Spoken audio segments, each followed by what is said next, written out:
कभी सोचा है एक रात में पूरा शहर कैसे खामोश हो सकता है? लाखों लोग सोए हों और सुबह उनकी सांसें ही गायब मिलें। ये कहानी है उसी रात की जब भोपाल में इंसानियत ने पहली बार सांस लेना छोड़ दिया था। This will solve the patient's problems.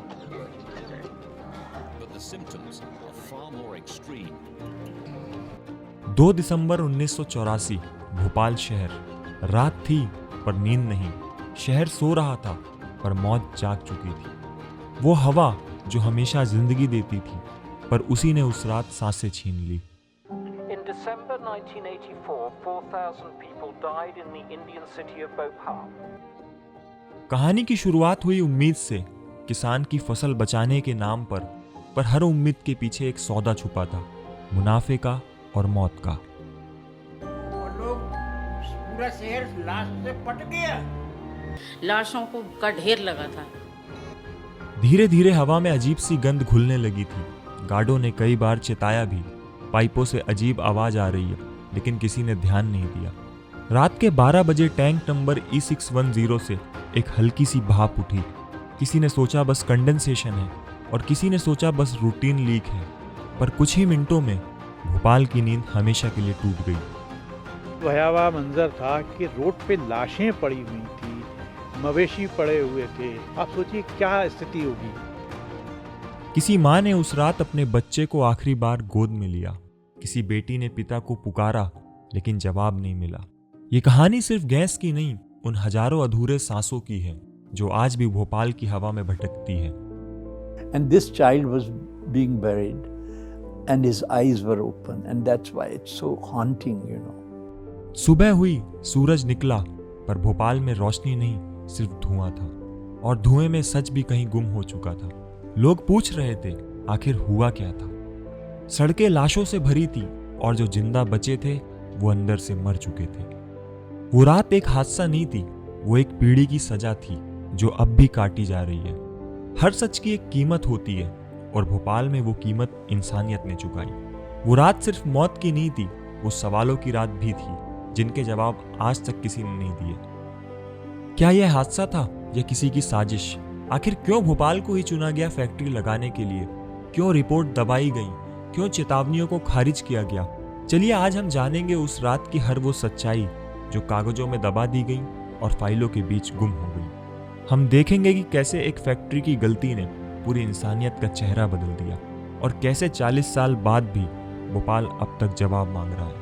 Many of them victims of the gas tragedy feel that their long wait hasn't delivered justice. The 25-year fight for justice continues in the courts. And all around in Bhopal, the victims do their best to cope.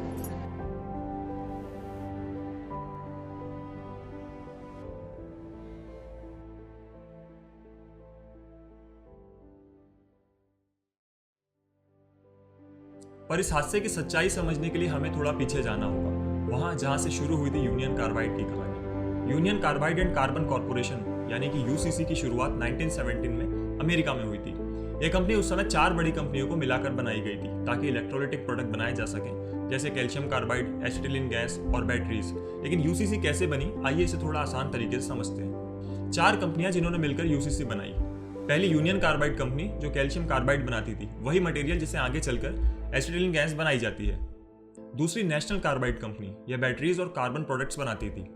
तीसरी Linde air product company, यह अलग अलग industrial gases बनाती थी और बाद में आगे चलकर लिंडे ग्रुप में बदल गई। और चौथी और लास्ट प्रेस्टोलाइट कंपनी जो ऑटोमोबाइल्स के लिए हेडलाइट गैस तैयार करती थी। शुरुआत में यह सब सिर्फ इंडस्ट्रियल ग्रोथ का हिस्सा था। किसी ने नहीं सोचा था कि इसी गैस बेस्ड टेक्नोलॉजी का एक छोटा सा हिस्सा आगे चलकर दुनिया की सबसे बड़ी इंडस्ट्रियल दुर्घटनाओं में से एक बन गया। यूनियन कार्बाइड ने शुरुआत में इंडस्ट्रियल केमिकल्स और मेटल्स बनाना शुरू किया। फिर कंपनी का काम बढ़ता गया और ये कई तरह की चीजें बनाने लगी, जैसे बैटरीज, एवर रेडी ब्रांड की, ये नाम तो आपने जरूर सुना होगा, प्लास्टिक और पॉलीमर्स, इंडस्ट्रियल गैसेस, पेस्टिसाइड्स और एग्रीकल्चर केमिकल्स। 1950s तक आते आते ये कंपनी अमेरिका की टॉप 10 केमिकल इंडस्ट्रीज में गिनी जाने लगी। 1934 में यूनियन कार्बाइड ने अपनी कंपनी शुरू की, यूनियन कार्बाइड इंडिया लिमिटेड, यानी यूसीआईएल के नाम से, जो उस समय कोलकाता में रजिस्टर्ड थी। इसका सिंपल मकसद था भारत में केमिकल मैन्युफैक्चरिंग बढ़ाना, फर्टिलाइजर्स और पेस्टिसाइड बनाना और किसानों के लिए मॉडर्न एग्रीकल्चर को बढ़ावा देना।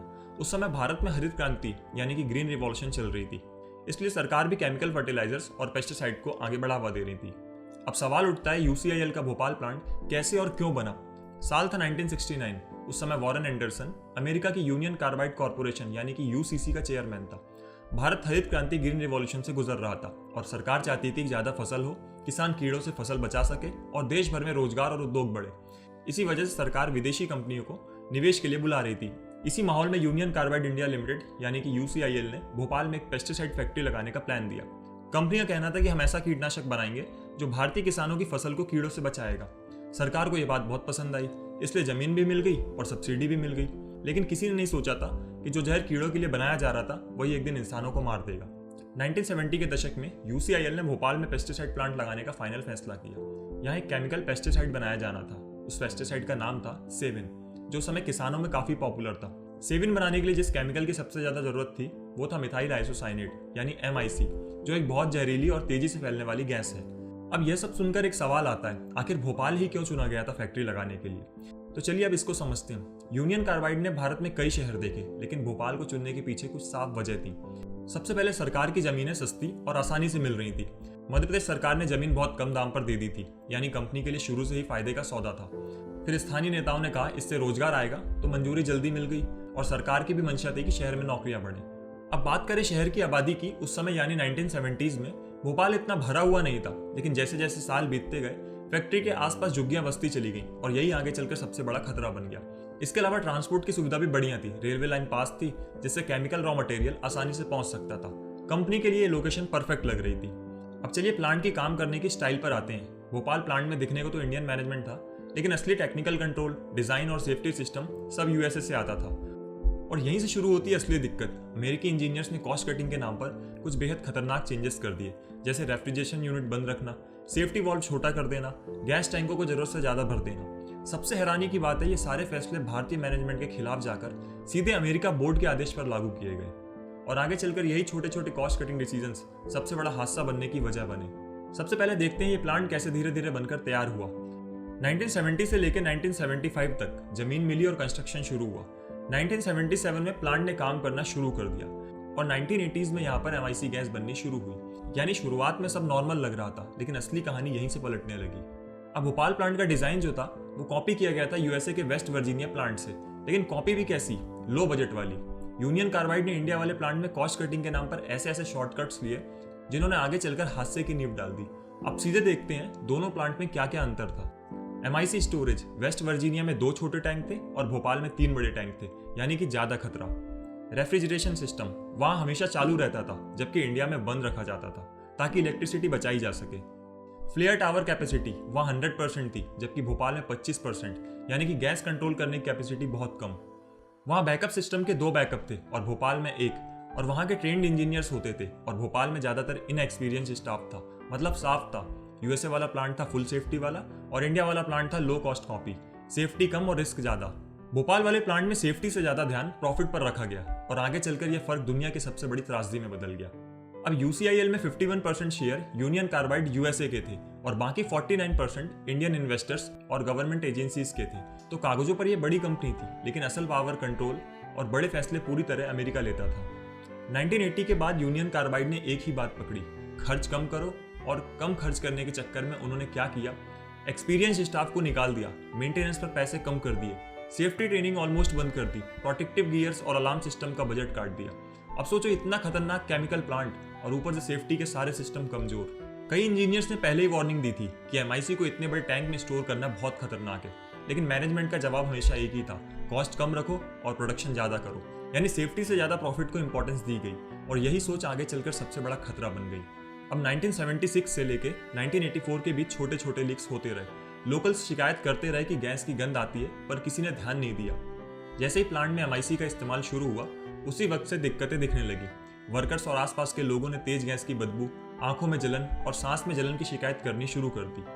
असल में 1976 में ही कुछ वाल्व लीक्स हुए थे, जिसमें थोड़ी सी गैस बाहर निकली, लेकिन थोड़ी सी गैस भी काफी थी। कई वर्कर्स को खांसी, सांस लेने में दिक्कत और आंखों में तेज जलन हुई। डॉक्टर्स ने साफ कहा था कि ये गैस एक्सपोजर के लक्षण है, लेकिन मैनेजमेंट ने बात को हल्का करते हुए फिर वही एक लाइन बोल दी, माइनर इंसिडेंट है, घबराने की जरूरत नहीं।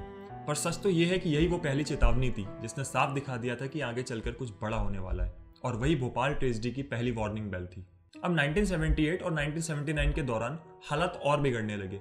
इन 2 सालों में छोटी छोटी गैस लीक्स बार बार हुई, लेकिन क्योंकि ज़्यादातर लीक्स प्लांट के अंदर ही रह जाती थी, मैनेजमेंट ने हर बार इसे छिपा दिया जैसे कुछ हुआ ही नहीं है। इन्हीं घटनाओं में से एक बड़ी घटना तब हुई जब 1978 में फॉस्जीन गैस लीक हो गई, वही गैस जिसे वर्ल्ड वार 1 में केमिकल वेपन की तरह इस्तेमाल किया गया था।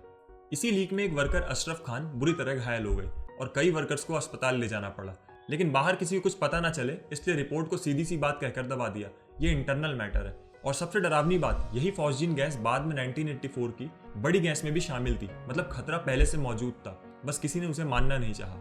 1981 में हालत वहां तक पहुंच गए थे जहां बात सिर्फ जलन या खांसी तक नहीं थी, पहली मौत हो चुकी थी और यहीं से साफ हो गया था कि ये प्लांट एक टाइम बम बन चुका है। घटना क्या हुई थी, आइए समझते हैं।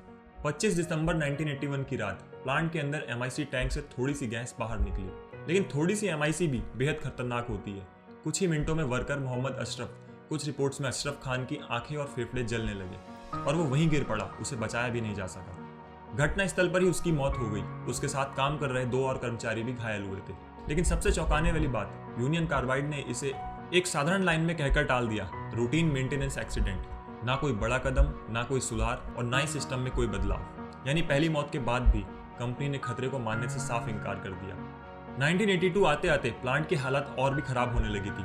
इस साल फॉस्जीन और MIC दोनों गैस के बड़े लीक्स हुए और यही वो वक्त था जब अंदर ही अंदर बड़ी चेतावनी दी गई थी, लेकिन किसी ने सुना ही नहीं। सबसे पहले दिसंबर 1982 में यूनियन कार्बाइड के सेफ्टी इंजीनियर्स ने एक कॉन्फिडेंशियल रिपोर्ट बनाई। इस रिपोर्ट में साफ लिखा था, if proper maintenance is not done, there is a potential for catastrophic release of MIC, endangering thousand of lives. यानी सरल भाषा में, अगर मेंटेनेंस ठीक से नहीं किया गया तो MIC की बड़ी मात्रा बाहर निकल सकती है और हजारों लोगों की जान जा सकती है। ये कोई छोटी बात नहीं थी, ये तो सीधी सीधी चेतावनी थी कि प्लांट एक बड़े हादसे की ओर बढ़ रहा है। लेकिन मैनेजमेंट का जवाब वही पुराना, सुधारने में कॉस्ट बहुत लगेगा, बाद में देखेंगे। और फिर क्या हुआ, रिपोर्ट को इंटरनल नोट कहकर दबा दिया गया। ना कोई सिस्टम अपग्रेड, ना कोई सुधार, बस सब कुछ जैसे का तैसा चलता रहा। अक्टूबर 1982, बड़ा लीक जिसने सबको हिला दिया। एक दिन मेंटेनेंस के दौरान MIC की पाइपलाइन से फिर लीकेज हुआ। इस बार मामला बड़ा था, करीब 18 वर्कर्स घायल हो गए, कई की आंखों और फेफड़ों में स्थायी नुकसान हुआ। गैस की गंध प्लांट के बाहर तक फैल गई। भोपाल के लोगों ने डरकर पूछा भी, ये बदबू कैसी है, लेकिन उन्हें जवाब मिला, अरे ये तो बस इंसेक्टिसाइड क्लीनिंग है, चिंता मत करो। और लोग फिर अपनी जिंदगी में लग गए, ये जाने बिना कि ये छोटे छोटे लीक्स दरअसल खतरे की सीधी चेतावनी थे, एक ऐसे हादसे की जो दुनिया ने पहले कभी देखा नहीं था। 1983 और 1984 में हालात इतने खराब हो चुके थे कि प्लांट के आसपास रहने वाले लोग बार बार शिकायत करने लगे। रात होते ही हवा में तेज बदबू फैल जाती है, लोग कहते सांस नहीं ली जाती, आंखें जलती है, क्या हो रहा है यहाँ। कई लोगों ने लोकल अथॉरिटीज को लिखकर बताया भी, लेकिन हर बार जवाब वही मिला, पुलिस का कहना था इंडस्ट्रियल एरिया है, ऐसा तो होता रहता है। और यूनियन कार्बाइड के ऑफिशियल्स ने तो सबसे आसान जवाब दे दिया, अरे ये तो माइनर लीक है, हार्मलेस है, कोई नुकसान नहीं होगा। लोग डरते रहे, शिकायत करते रहे, पर कंपनी और सिस्टम ने हर बार उन्हें चुप करा दिया। नवंबर 1984 में, यानी हादसे से बस कुछ हफ्ते पहले, प्लांट में एक और छोटी सी लीकेज हुई। ये लीक इतनी पास थी कि गैस की गंध सीधे कंट्रोल रूम तक पहुंच गई। वहीं एक वर्कर ने डरते हुए अपने सुपरवाइजर से कहा, अगर कभी बड़ा लीक हुआ तो पूरा शहर मर जाएगा। लेकिन सुपरवाइजर ने बात को हल्के में लेते हुए मजाक ही कर दिया, अरे नहीं नहीं, हमारे पास सेफ्टी सिस्टम्स हैं, कुछ नहीं होगा। पर असली और सबसे डरावनी बात यही है कि उस समय सारे बड़े सेफ्टी सिस्टम्स बंद पड़े थे। Refrigeration unit, flare tower, scrubber, यानी जिस सिस्टम पर सुपरवाइजर भरोसा दिखा रहा था वो सिस्टम तो चल ही नहीं रहे थे। और शहर बस कुछ ही दिनों बाद उस डरावनी भविष्यवाणी का सच बनने वाला था। और फिर आया वो काला पल, 2-3 दिसंबर 1984 की रात। उसी रात टैंक E610 में पानी घुस गया और अंदर एक तेज केमिकल रिएक्शन शुरू हुई और कुछ ही मिनटों में वो सब हो गया जिसकी चेतावनी पिछले 8 साल से दी जा रही थी। धरती के सबसे जहरीली रसायन में से एक MIC गैस टैंक से बाहर निकलकर हवा में फैल गई और भोपाल की वो रात एक खामोश अदृश्य मौत बन गई। सच ये है कि भोपाल गैस ट्रेजेडी एक रात में नहीं हुई थी, ये तो 8 साल की लापरवाही, हर चेतावनी को नजरअंदाज करना और प्रॉफिट को सेफ्टी से ऊपर रखने का नतीजा था। चलिए अब देखते हैं असल में उस प्लांट के अंदर क्या क्या गलतियां हो रही थी। जैसे कि मैंने बताया, वहां बनती थी MIC, मिथाइल आइसोसाइनेट, एक ऐसी गैस जो बेहद खतरनाक है। दोस्तों, इस प्लांट का पूरा लेआउट 3 बड़े हिस्सों में बटा था और यहीं से समझ आता है कि आखिर हादसा कैसे हुआ। प्लांट के 3 मेन सेक्शन थे। पहला MIC स्टोरेज एरिया, यही वो जगह थी जहां सबसे ज्यादा खतरा छिपा था और यही वो स्थान है जहां हादसा हुआ। दूसरा प्रोडक्शन यूनिट, यहाँ पर MIC को मिलाकर सेविन नाम का कीटनाशक बनाया जाता था। और तीसरा neutralisation, vent gas scrubber area, यह वो हिस्सा था जो किसी भी गैस को न्यूट्रलाइज करता है, यानी आखिरी उम्मीद सेफ्टी की, अगर कहीं लीक हो जाए तो। रेफ्रिजरेशन सिस्टम, MIC को लगभग 0 डिग्री सेल्सियस पर रखा जाता था ताकि केमिकल शांत, स्टेबल और सुरक्षित रहे। लेकिन क्या ये सिस्टम हादसे की रात चालू था? वेंट गैस स्क्रबर, अगर गैस कभी लीक होती है तो इसे कास्टिक सोडा से न्यूट्रलाइज करने वाला यही सिस्टम था, यानी पहली सेफ्टी शील्ड।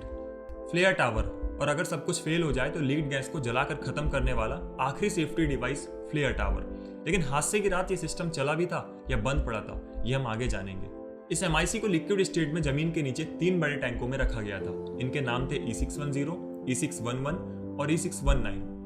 अब E610 और E611 दोनों पूरे भरे हुए थे, जबकि E619 को इमरजेंसी के लिए खाली रखा जाना चाहिए था, यानी अगर किसी टैंक में दिक्कत आए तो गैस को उसमें शिफ्ट किया जा सके।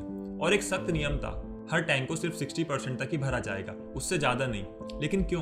क्योंकि अगर टैंक जरूरत से ज़्यादा भर गया या जरा से भी MIC पानी के संपर्क में आ गया तो एक भयानक केमिकल रिएक्शन शुरू हो जाती है। MIC प्लस H2O मिलकर हीट जनरेट करती है और उसमें कार्बन डाइऑक्साइड मिल जाए तो अदर टॉक्सिक गैस बन जाती है। यह रिएक्शन एक्सोथर्मिक थी, यानी हीट पैदा करती थी। यहाँ तक कि हवा में मौजूद थोड़ी सी नमी भी इस गैस को बेहद जहरीली और फटने जैसा बना देती है। पर इस खतरे को रोकने के लिए क्या किया जाता था? हर टैंक में MIC को ऊपर से प्रेशराइज्ड नाइट्रोजन की परत से ढककर रखा जाता था ताकि गैस शांत रहे और रिएक्शन ना हो।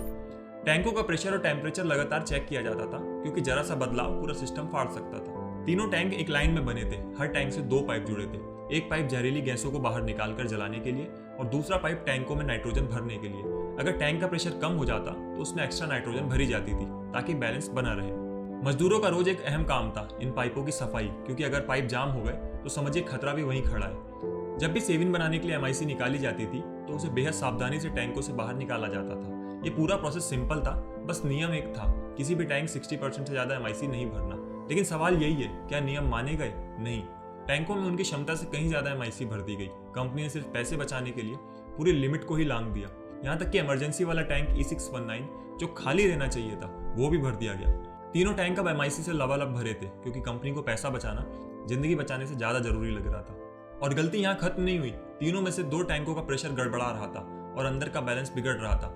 MIC का लेवल इंडिकेटर खराब पड़ा था, किसी को नहीं पता था कि अंदर कितना केमिकल भरा है, और अलार्म सिस्टम वो जो टेम्परेचर बढ़ने पर बजना चाहिए था वो सालों पहले बंद कर दिया गया था। कारण बहुत शोर करता है। अब सोचिए एक ऐसा सिस्टम जहां वार्निंग देने वाली हर मशीन बंद कर दी गई, जहां डेंजर की घंटी अब कभी नहीं बज सकती थी। अब आते हैं उस पाइप पर जिसने सब कुछ बदल दिया।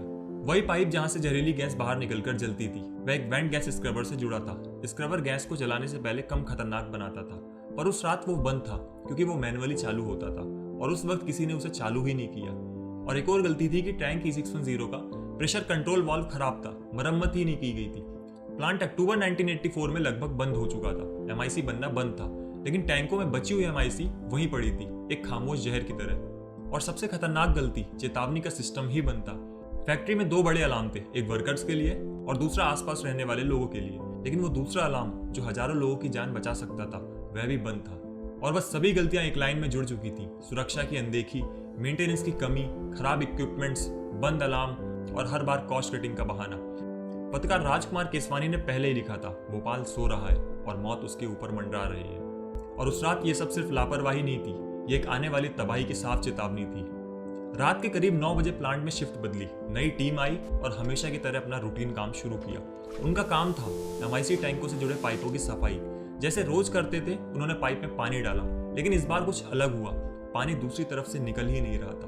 उन्होंने सोचा शायद पाइप जाम हो चुका है, फिल्टर साफ किया, फिर से पानी डाला, लेकिन नतीजा वही, पानी गायब, दूसरी तरफ से कुछ निकल ही नहीं रहा था। उन्हें लगा ये तो छोटी मोटी दिक्कत है, अक्सर ऐसा होता रहता है। रात 11 बजे के आसपास उन्होंने अपने सुपरवाइजर को बताया, पर सुपरवाइजर ने बिना सोचे विचारे बस इतना कहा, पानी बहने दो। लेकिन किसी को अंदाजा भी नहीं था कि वो पानी नहीं, धीरे धीरे मौत को बहने दे रहे हैं।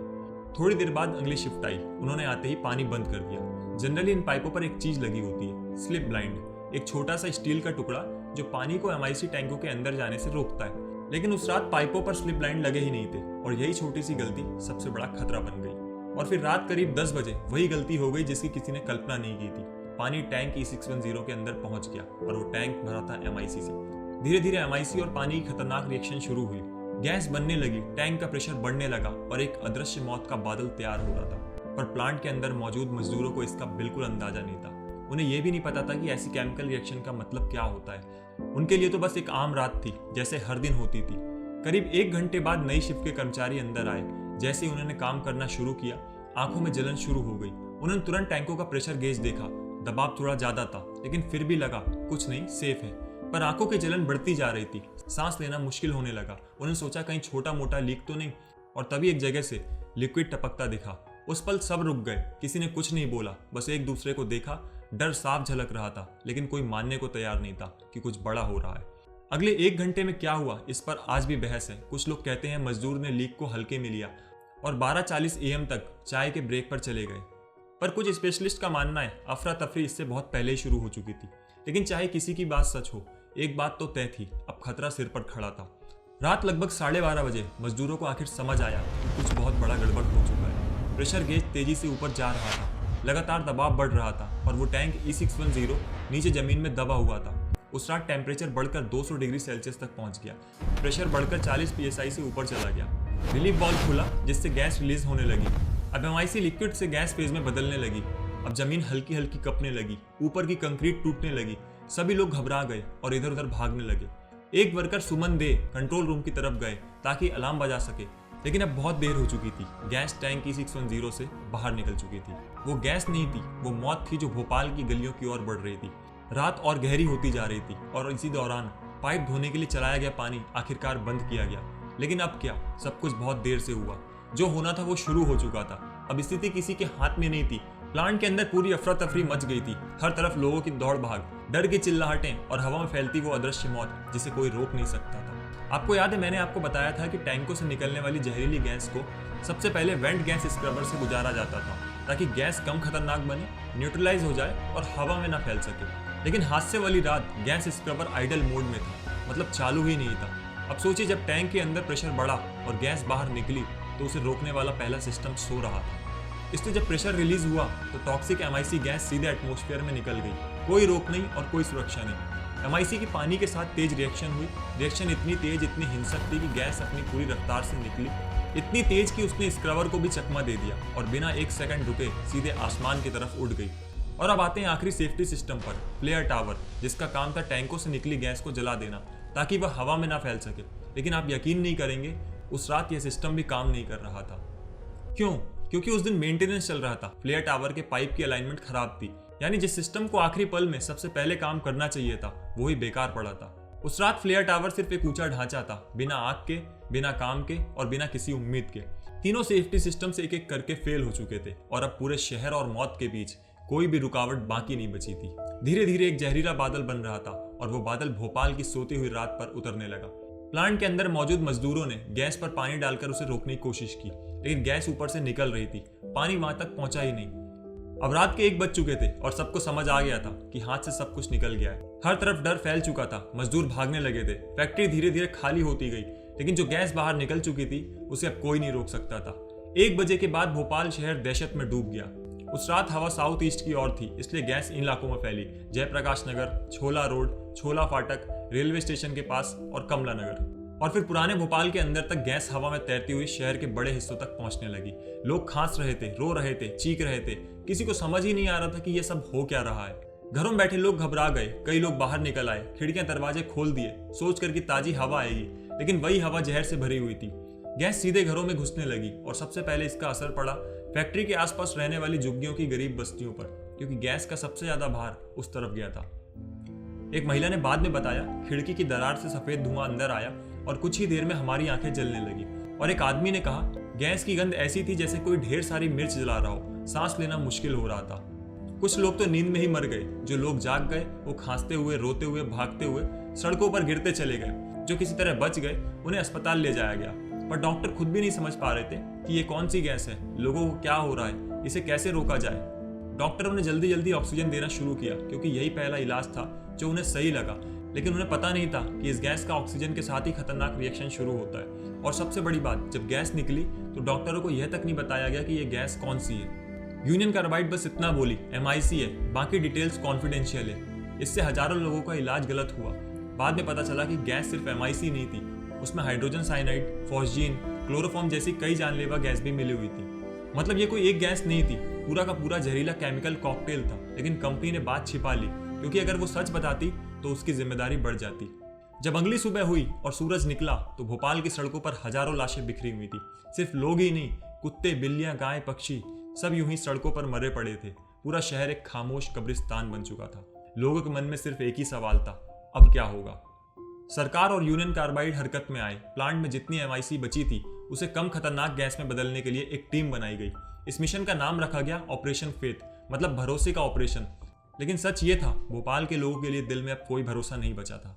इधर यूनियन कार्बाइड के सवालों पर बौछार होने लगी। कंपनी ने राहत के नाम पर सरकार, रेड क्रॉस और अलग अलग संस्थाओं को काफी पैसे भेजे। कंपनी की लीगल टीम हर तरफ से कोशिश कर रही थी कि किसी तरह यूनियन कार्बाइड की जिम्मेदारी कम दिखाई जाए और कंपनी बड़े मामले से बच निकले। साल 1985 में भारत की संसद में एक नया कानून बनाया जिसमें भारत सरकार को यह हक मिला कि वो भोपाल के पीड़ितों की तरफ से अदालत में केस लड़ सके। और यहीं से शुरू हुई एक लंबी कानूनी लड़ाई, एक ऐसी लड़ाई जो आज तक पूरी तरह खत्म भी नहीं हुई। लेकिन केस शुरू होने से पहले सबके मन में एक ही सवाल था, आखिर इतना बड़ा हादसा हुआ कैसे, किसकी गलती थी। भारत सरकार ने अपनी जांच की और यूनियन कार्बाइड ने अपनी, लेकिन दोनों ही जांचों ने एक ही बात कही, हादसे की असली वजह थी पानी और MIC की खतरनाक टक्कर। बस इतनी सी गलतियां और लाखों जिंदगियां तबाह। भोपाल की उस डरावनी रात के बाद एक ही बात सबसे ज्यादा पूछी गई, गलती किसकी थी। भारत सरकार का कहना था यूनियन कार्बाइड ने अपने कर्मचारियों को ठीक से ट्रेनिंग नहीं दी, सेफ्टी सिस्टम को अनदेखा किया और इसी लापरवाही से टैंक के अंदर पानी घुस गया। लेकिन यूनियन कार्बाइड ने बिल्कुल उल्टी बात कही। उनका दावा था गलती हमारी नहीं, भारत सरकार की है। सरकार ने हमें प्लांट की सुरक्षा डिजाइन बदलने नहीं दिए। कंपनी ने तो यह भी कहा हादसा भारतीय मजदूरों की वजह से हुआ, उन्होंने ही गलती की।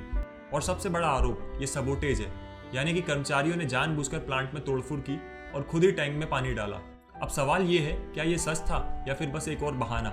अगर इतनी बड़ी त्रासदी हुई, लाखों लोग मारे गए, तो यूनियन कार्बाइड के मालिक को सजा क्यों नहीं हुई। ये सवाल हर इंसान को परेशान करता है और इसका जवाब बहुत गहरा और चौंकाने वाला है, क्योंकि इसमें सिर्फ एक व्यक्ति नहीं बल्कि अंतर्राष्ट्रीय राजनीति, कॉर्पोरेट ताकत और भारतीय सिस्टम की कमजोरी सब शामिल थी।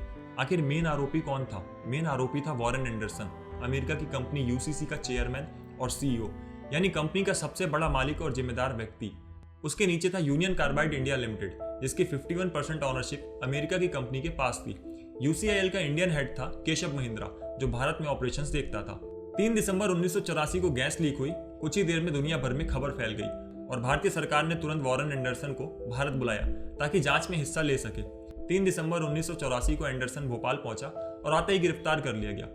लेकिन अब कहानी पलटती है। गिरफ्तारी के कुछ ही घंटों बाद मध्य प्रदेश सरकार ने उसे जमानत पर रिहा कर दिया और फिर एक सरकारी विमान स्टेट प्लेन में बैठाकर भोपाल से दिल्ली और फिर सीधे अमेरिका भेज दिया गया। ये सब हुआ हाई लेवल पॉलिटिकल प्रेशर में। उस समय केंद्र में इंदिरा गांधी की मृत्यु के बाद राजीव गांधी की सरकार थी और राज्य में अर्जुन सिंह मुख्यमंत्री थे और अमेरिका से डिप्लोमेटिक प्रेशर था कि एंडरसन को छोड़ दो वरना फॉरेन इन्वेस्टमेंट रुक जाएगी। कई रिपोर्ट्स और RTI दस्तावेजों से पता चलता है कि उस वक्त के प्रधानमंत्री राजीव गांधी पर अमेरिकी सरकार और डिप्लोमेट्स का सीधा दबाव था। अमेरिकी राजनयिकों ने कहा अगर एंडरसन को नहीं छोड़ा गया तो इंडिया US रिलेशन पर असर पड़ेगा और उस दौर में भारत को अमेरिकी सहायता और तकनीकी सपोर्ट की बहुत जरूरत थी, इसलिए सरकार ने राजनयिक सौदेबाजी के तहत उसे जाने दिया। भारत ने बाद में एंडरसन और UCC पर केस दर्ज किया। 1987 में CBI ने एंडरसन समेत 12 लोगों पर आरोप लगाया। 1992 में कोर्ट ने एंडरसन को फ्यूगिटिव फ्रॉम जस्टिस घोषित किया, यानी भगोड़ा। लेकिन भारत ने 3 बार अमेरिका से अनुरोध किया कि एंडरसन को भारत भेजा जाए, पर हर बार अमेरिकी सरकार ने मना कर दिया, कारण बताकर यूनियन कार्बाइड एक भारतीय कंपनी थी और हादसा भारत में हुआ, इसलिए US कानून लागू नहीं होता। साथ ही उन्होंने कहा एंडरसन की जिम्मेदारी डायरेक्ट नहीं थी, वह केवल कॉर्पोरेट हेड था। सच्चाई यही थी, अमेरिका अपनी मल्टीनेशनल कंपनी और अपने नागरिक को बचाना चाहता था। 1989 में भारत सरकार ने यूनियन कार्बाइड के साथ समझौता कर लिया। कुल राशि $470 मिलियन, यानी लगभग 715 करोड़। इसके बदले में UCC को सभी क्रिमिनल केसेस से राहत मिल गई। सरकार ने civil and criminal liability settle कर दी, यानी पैसे लेकर मामला कानूनी तौर पर बंद कर दिया गया। एंडरसन फिर कभी भारत वापस नहीं आया, उसने अमेरिका में ही अपना आराम से जीवन जिया। 2014 में उसकी नेचुरल डेथ हुई, बिना किसी सजा, बिना किसी पछतावे और बिना किसी न्याय के। 2010 में 26 साल बाद 8 भारतीय अफसरों को 2 साल की सजा हुई, जिसमें UCIL के चेयरमैन केशव महिंद्रा भी थे, लेकिन कुछ ही दिनों में जमानत मिल गई, यानी सजा बस औपचारिक थी, न्याय नहीं। 2001 में डो केमिकल ने यूनियन कार्बाइड को खरीद लिया, लेकिन डो ने कहा हम भोपाल के लिए जिम्मेदार नहीं है, क्योंकि यह हादसा यूनियन कार्बाइड के मर्जर से पहले हुआ था। इसलिए आज भी भोपाल के पीड़ितों के पास न्याय, मुआवजा या सफाई कुछ भी नहीं है। आखिर इस गैस त्रासदी में कितने लोग की जाने गई, चलिए इसको जानते हैं। भारत सरकार ने 1985 में जो ऑफिशियल फिगर दी 3787 मौतें, लेकिन ये सिर्फ कुछ पहले ही दिनों में मरे हुए लोगों का आंकड़ा था, जिनके शव मिले और जिनकी मौतें ऑफिशियली दर्ज की जा सकी। असल नुकसान इससे कहीं ज्यादा था। कुछ साल बाद मध्य प्रदेश सरकार ने जांच की, उनकी रिपोर्ट में सामने आया 15,000 प्लस मौतें और 5,74,000 लोग घायल या बीमार। इनमें से लगभग 40,000 लोग गंभीर रूप से प्रभावित और 1,000 लोग आज भी सांस की बीमारी, आंखों की खराबी और दिमागी समस्याओं से जूझ रहे हैं। लेकिन कई एनजीओज और ह्यूमन राइट ग्रुप्स का मानना है कि लगभग 22 से 25 हज़ार मौतें हुई हैं और लगभग 5 लाख लोग आज भी प्रभावित हैं। इनका कहना है कि बहुत से लोग अगले कई सालों में लंग्स, लीवर, किडनी फेलियर से मरते गए, लेकिन उनकी मौतें कभी ऑफिशियल लिस्ट में जोड़ी ही नहीं गई। ये वो हिस्सा है जो सबसे दर्दनाक है। हजारों गरीब परिवारों ने डेथ सर्टिफिकेट्स कभी बनवाया ही नहीं। कई लाशों को बिना पहचान के मास क्रिमिनेशन में जला दिया गया। अस्पतालों में इतनी लाशें आई कि पोस्टमार्टम कर पाना भी संभव नहीं था। इसलिए असली नंबर इतिहास के साथ जल चुका है। सबसे डरावनी सच्चाई ये है कि त्रासदी 1984 में खत्म नहीं हुई। 1990s और 2000s में पैदा हुए बच्चों में birth defect, mental disability, lung disease कई गुना ज्यादा पाई गई है। गैस अफेक्टेड इलाकों में आज भी हर महीने दर्जनों मौतें टॉक्सिक इफेक्ट की वजह से होती हैं। मतलब असली मौतों का सिलसिला 1984 से शुरू हुआ था, लेकिन खत्म आज तक नहीं हुआ है। क्या यही न्याय था? क्या कुछ पैसे उन हजारों जिंदगियों की भरपाई कर सकते थे? भोपाल के लोग इससे खुश नहीं थे। उन्हें लगा कि सरकार ने मुआवजे के नाम पर दर्द का सौदा कर लिया है। लोग सड़कों पर उतरे, याचिकाएं डाली गईं और लड़ाई अब अदालत से निकलकर जनता के दिलों तक पहुंच चुकी थी। लेकिन सच ये भी था कि गवाहों को डराया गया, रिपोर्ट बदली गई, कई वर्कर्स को नौकरी से निकाल दिया गया और असल सच्चाई बार बार दबाई गई। हजारों लोग जो उस रात बचे थे आज भी न्याय का इंतजार कर रहे हैं। समय बीत गया पर दर्द नहीं गया। इस हादसे ने सरकार को भी झकझोर दिया। पता चला देश में ऐसे हादसों से निपटने के लिए कोई ठोस कानून ही नहीं था। इसी से जन्म हुआ पर्यावरण संरक्षण अधिनियम 1986 और फैक्ट्री कानून में वो बदलाव जिसने पहली बार साफ लिखा किसकी क्या जिम्मेदारी है। कानून बदले, नियम कड़े हुए और खतरनाक केमिकल रखने की सीमाएं तय की गई ताकि एक छोटी सी गलती फिर लाखों जिंदगी पर भारी न पड़े। लेकिन सवाल आज भी वही है, क्या न्याय मिला? क्या उन चेहरों की पीड़ा कभी मिट सकी? भोपाल गैस त्रासदी सिर्फ एक हादसा नहीं थी, ये पूरी दुनिया के लिए एक सबक थी। और यही उम्मीद है कि ये कहानी आपको सिर्फ जानकारी नहीं देगी बल्कि सोचने पर भी मजबूर करेगी। बहुत बहुत धन्यवाद। मिलते हैं नेक्स्ट वीडियो में।